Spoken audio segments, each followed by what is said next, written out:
outro... Vamos ver aqui num simuladorzinho como é que isso funciona. Então, olha só. Com o ímã parado, não tem luz aqui na lâmpada. Agora, se eu mexer o ímã... Ó, se eu mexer o ímã perto das espiras, perto da bobina, vai gerar luz na lâmpada. Certo? Então, sem fluxo, sem movimentação do ímã, a gente não tem força eletromotriz, a gente não gera voltagem.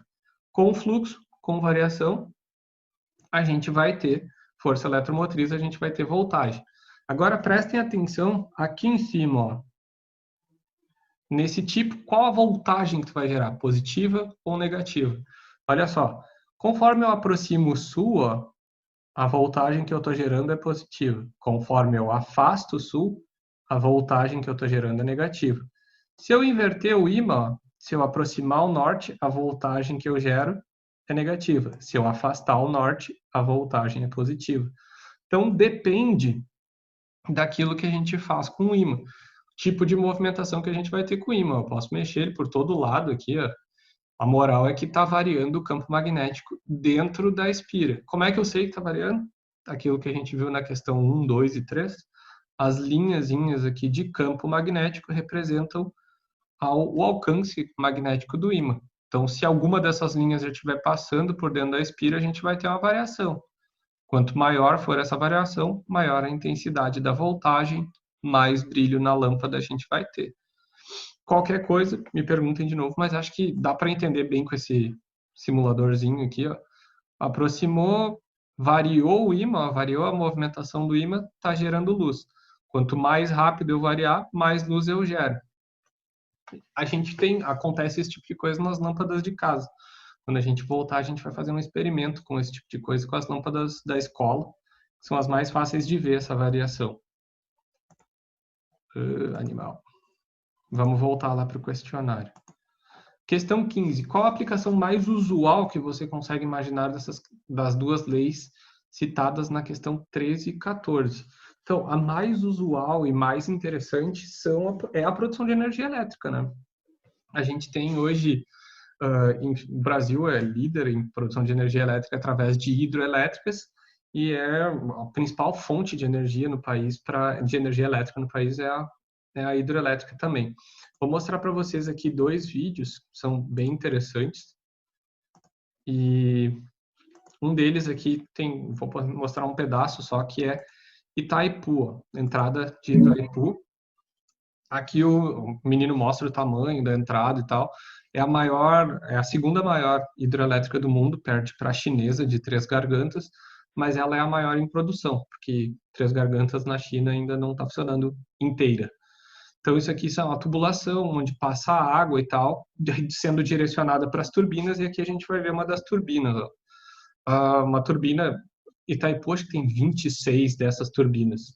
Aí ela faz um barulho super intenso, e aqui ó, a parte interessante, ela está girando essa turbina, como é que ela gira? Tem a água batendo nela, fazendo esse movimento de rotação da turbina, e essa turbina, na ponta dela, ela tem um ímã, e em volta desse ímã tem um monte de fiozinho, um monte de espira. E esse ímã girando gera variação de campo magnético, gera variação de fluxo magnético, e isso produz nas espiras, nos fios, uma certa força eletromotriz, uma certa quantidade de voltagem.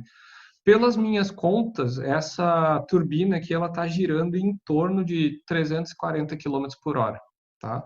Ele diz aqui 92 rotações por minuto, então dá para fazer essa conta estipulando mais ou menos o raio dessa turbina, em média de 10 metros. Tá? Elas têm 20 metros de diâmetro, então 10 metros de raio. E então quer dizer que essa turbina está girando a 340 km por hora, que dá para gerar uma puta voltagem. Outro caso que a gente tem aqui, que é o futuro para comunidades que não têm acesso à energia elétrica, então elas vão ser capazes de gerar própria energia elétrica se elas tiverem algum tipo de queda d'água, algum tipo de movimento, um riozinho, pode ser até um fluxozinho pequeno de água. Isso aqui são pequenas centrais elétricas, que a gente tem aqui uma turbininha pequenininha, e assim que ela funciona na prática. Tu desvia um pedaço do rio, depois joga de volta nele, né? Gerando, e ela é tipo uma piscina, os peixes nem sentem que entraram nela. Diferente da Itaipu, né? Um peixe gerando a 340 km/h não vai ser legal. Lembrando que aqui ele diz, ó, low pressure. Aqui, low pressure. A pressão nos líquidos, ela depende da velocidade do líquido. Aqui, como ele gira devagar, a pressão é pequena. Lá em Itaipu, 340 km/h, tu tem uma puta pressão hidrostática, pressão no líquido, bastante grande, e provavelmente os peixinhos não sobrevivam à passagem. Alguns sobrevivem, eu acho, sei lá. Então aqui a gente tem uma baixa pressão, mais movimentação. Dentro dessa turbina tu já tem um geradorzinho elétrico, que é basicamente um ímã girando com alguns fios em volta dele para gerar corrente elétrica. A parte mais legal é que aqui, ó, que apareceu aqui, ele consegue alimentar, é uma turbina pequena que gera 15 kW, mas ela trabalha 24 horas, porque tu não precisa parar ela, ó, mal e mal interfere no fluxo do rio. Ela pode até alimentar 60 casas a cada turbininha dessas pequenas. Então, pequenas comunidades assim podem ser alimentadas sem necessitar que tu tenha uma nova ligação elétrica. Isso é bem interessante para locais mais afastados. Assim, né? Acaba gerando, sem precisar de gerador, gastar combustível e tal, uma forma de energia limpa e que não agride tanto o meio ambiente. Vamos voltar para as questões. Então, essa seria a questão 15, uma das aplicações. E como é que funciona, que é a parte bastante interessante, outra parte bastante interessante é como funciona um transformador. Todo mundo já deve ter visto o transformador, só não sabe que é um. Um transformador é basicamente o teu carregador de celular. Se vocês olharem o carregador de celular, ele diz lá nele que tu precisa de 5 volts para carregar o celular, mas da tomada saem 220. Então tu precisa reduzir essa tensão. A gente tem um redutor de tensão no carregador de celular. Então, o transformador basicamente é isso, de uma forma mais simplificada. Ele é um redutor ou um negócio que aumenta a tensão. Ou ele reduz a tensão, ou ele aumenta a tensão. Da rede elétrica, passa de 220 para 110, ou de 220 para 5 volts, dependendo daquilo que tu precisar. Certo? Isso aqui é como funciona um transformador. Se vocês um dia abrirem o carregador de celular de vocês, é isso aqui que vocês vão encontrar dentro. Uma entrada com uma certa quantidade de fios, que a gente chama de entrada primária, e aqui a saída, que seria a saída secundária, com uma certa quantidade de fios. Lembrem lá, ó, pela lei de Faraday-Lenz, que quanto maior a quantidade de fios enrolados, maior o número de voltas, maior vai ser a voltagem. Então, se eu quiser reduzir uma tensão, eu diminuo o número de voltas, que é o que está acontecendo aqui nessa figura. O primário tem um monte de voltas, então provavelmente desse lado, no primário, a gente vai ter uma tensão maior. O secundário tem uma quantidade de voltas menor, então a gente vai reduzir a tensão. Então isso aqui é um tipo de redutor de tensão. Claro que se a gente ligar, se a gente transformar o secundário aqui em azul em primário, a gente vai ter uma tensão menor na entrada e uma saída com a tensão maior, porque depende, de novo, do número de voltas. Aí onde é que entra o campo magnético aqui? Coisas importantes, tá? Nossa corrente elétrica no Brasil, ela é chamada de corrente alternada, quer dizer que ela varia entre o máximo e o mínimo. Vamos desenhar essa bagaça aqui. New Share. Whiteboard. A corrente elétrica no Brasil, ela funciona dessa forma aqui, mais ou menos. A gente tem um gráfico, vamos desenhar aqui, corrente elétrica variando no tempo. Corrente elétrica no tempo. Vamos mudar aqui as cores.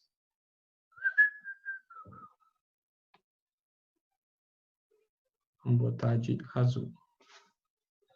Azul. Então, a corrente elétrica no Brasil, ela funciona dessa seguinte forma. Ela sai de um máximo, vai para um mínimo, volta para o máximo, vai para o mínimo, volta para o máximo. Sempre fazendo esse tipo de coisa, sempre fazendo a saída de um máximo para o mínimo. Por que isso acontece? por causa do movimento da turbina. Quanto mais a turbina se mexe, mais corrente elétrica e mais voltagem ela vai gerar. E essa voltagem ela vai de um máximo para um mínimo, mesma coisa que a corrente. Variando no tempo, né? Que é um negócio que a gente viu da lei do Faraday-Lenz. Ela sai do máximo, vai para um mínimo, máximo, mínimo. Isso faz com que a gente tenha sempre a variação na rede. A rede está sempre variando. Então, se a gente tem variação desse máximo para o mínimo, quer dizer que o nosso campo magnético está variando. Se o campo magnético está variando, a gente vai ter variação de corrente elétrica entre esse máximo e o mínimo. E essa corrente elétrica, que nem está aqui ó, nessa imagem, ela vai passar por essa barra metálica aqui, por esse ferro magnético, material de ferro, onde a gente vai ter do lado esquerdo primário, aqui em vermelho, do lado direito o secundário, em azul, e a corrente elétrica está andando aqui dentro. Entra a voltagem, corrente elétrica é passada nesse material, sai a voltagem. Isso nos leva de volta ao primeiro trimestre, que é a próxima questão. Mas daí a gente tem variação da corrente elétrica, esse movimento de corrente elétrica gera o campo magnético, variação do campo magnético gera corrente elétrica, então nos permite fazer esse tipo de transformação.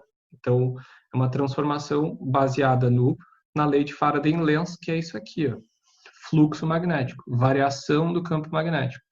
Variou o campo magnético, tu gera diferentes voltagens, dependendo do número de espiras, número de voltas. Quanto mais voltas tu tiver, mais voltagem tu vai ter. Então, aqui do lado esquerdo a gente tem mais voltas, mais voltagem. Lado direito, mais voltas, mais voltagem. Se a gente não tiver variação do campo magnético, fluxo magnético, a gente não vai ter essa voltagem. Consequentemente, o transformador não funciona. Então, onde é que ele não se aplicaria um transformador? Em pilhas. As pilhas têm corrente contínua, ela é sempre igual. Nas pilhas é mais ou menos desse jeito aqui, ó. Vamos botar lá no quadrinho. As pilhas funcionam assim, ó. Vou fazer um outro gráfico. A corrente elétrica está aqui pelo tempo, ó. Corrente elétrica. Está aqui o tempo. Vamos botar a contínua, como é que ela funciona. A contínua, ela é dessa forma aqui, ó. Uma linha reta. Nunca muda. Corrente elétrica contínua nunca muda. A que a gente tem na tomada, ela fica sempre variando entre o máximo e o mínimo, o máximo e um mínimo, máximo e um mínimo, por causa da variação do fluxo. Fluxo magnético. Variou o fluxo, variou a corrente, variou a voltagem. Que nem eu vou mostrar aqui